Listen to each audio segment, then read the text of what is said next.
তা আল্লাহরে জিজ্ঞেস করেন, মালিক তুমি যে আমার কাররামনা বলে সম্মানিত করেছো, সবচেয়ে দামি করেছো, জমিনের সমস্ত হুকুমত ক্ষমতা তুমি আমার হাতে দিয়েছো।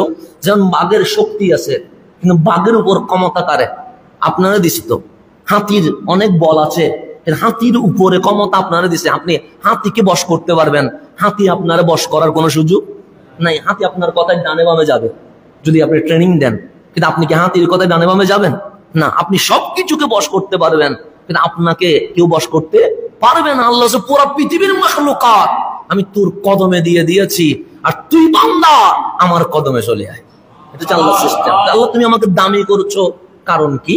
আল্লাহ বলছেন ইকরা বিইসমি রাব্বিকাল্লাযী খালাক। একটা কারণে তুই দামি, তোর জ্ঞান আছে, তোর নলেজ আছে, তোর বিবেক আছে। পড়ার কারণে, এলমের কারণে তুমি কি হয়ে গেছো? দামি হয়ে গেছো।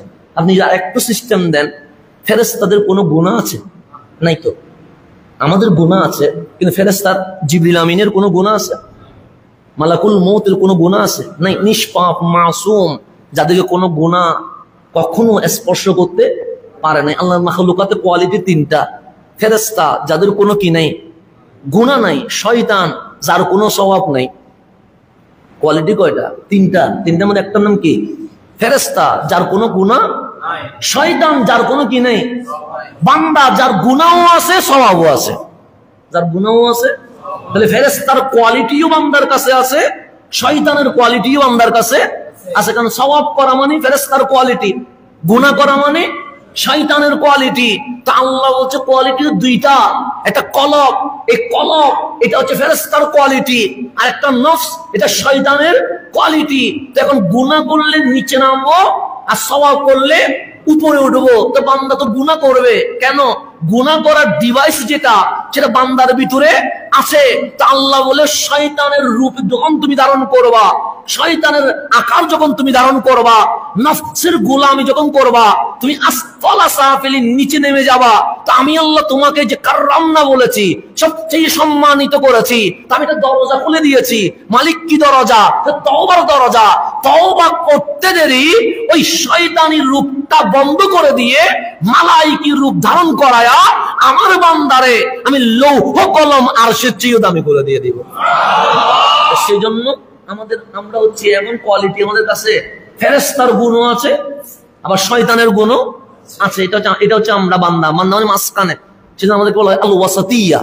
আমরা মধ্যমে আছি, গুনাহও করি, আবার স্বভাবও, গুনাহও করি, স্বভাবও করি। তো ফেরেশতাদের কোনো কি নাই, দোষ নাই। আল্লাহর হুকুম যেটা, কাউকে বলছে আরশ ধরে রাখো, উনি এখনো কি ধরে আছে? আরশ ধরে আছে। কাউরে বলেন জান্নাতের দরজায় দাঁড়িয়ে থাকো, ওই যে জান্নাত সৃষ্টি থেকে উনি দাঁড়িয়ে আছেন কোথায়? জান্নাতের দরজায়। উনি ডানেও তাকায় না, বামেও তাকায় না। হুকুম, মালিক যা বলেছে তার সামনে মাথা কি করে দিয়েছে? কেন এটা জিজ্ঞেস করে নাই। আমরা হইলে একটু মাঝে মাঝে কেন জিজ্ঞেস করবো। আমার আব্বা যদি বলে ওখানে যাস না, আমি জিজ্ঞেস করবো কেন যাবো না।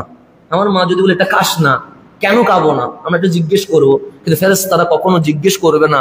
যেমন ইসরাফিল আলাইহিস সালাম কখন ফুঁক দিবে, কিন্তু সিংহ নিয়ে এখন কি আছে? বসে আছে। কেন? মালিক বসি থাক, উনি বসে আছে। আমি হলে জিজ্ঞেস করতাম, মালিক কত বছর পরে ফু একটা দিব, তুমি আমার এরকম দরায় বসে রাখবা? আমি হলে বলতাম। কিন্তু ইসরাফিল আলাইহিস সালাম কি বলবে? না, উনি সিং ধরে বসেই আছে।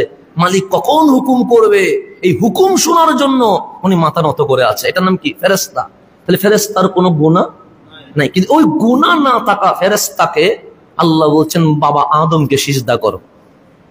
কি না থাকা? গুনাহ না থাকা। তা আদম আলাইহিস সালামের কি আছে? এমন কি আছে মালিক যে ফেরেশতা কুল ওনাকে সিজদা করছে? তখন আল্লাহ বলছেন একটা জিনিস আছে। কি জিনিস? ওয়াআল্লামা আদামাল আসমাআ কুল্লাহা। আদমের কাছে যে জিনিস আছে তো অন্য কারো কাছে নাই। মালিক কি আছে? ওয়াআল্লামা, আমি আদমকে এমন ভাবে শিক্ষা দিয়েছি, আমার আদম কুল কায়নাতের শিক্ষা অর্জন করে ফেলেছে। জ্ঞানের কারণে আদম কি হয়ে গেছে? দামি হয়ে গেছে। কত দামি হয়েছে যে যারা মাসুম ফেরেশতা জিবরিল আমিন থেকে শুরু করে মালাকুল মউত পর্যন্ত সবাই আদমের কদমে মাথা কি করে দিয়েছে? নত করে দিয়েছে। সেজন্য আল্লাহ বলছে তুমি যে দামি হয়েছো, তোমার দামির মূল পয়েন্ট হচ্ছে ইকরা, এলম, শিক্ষা।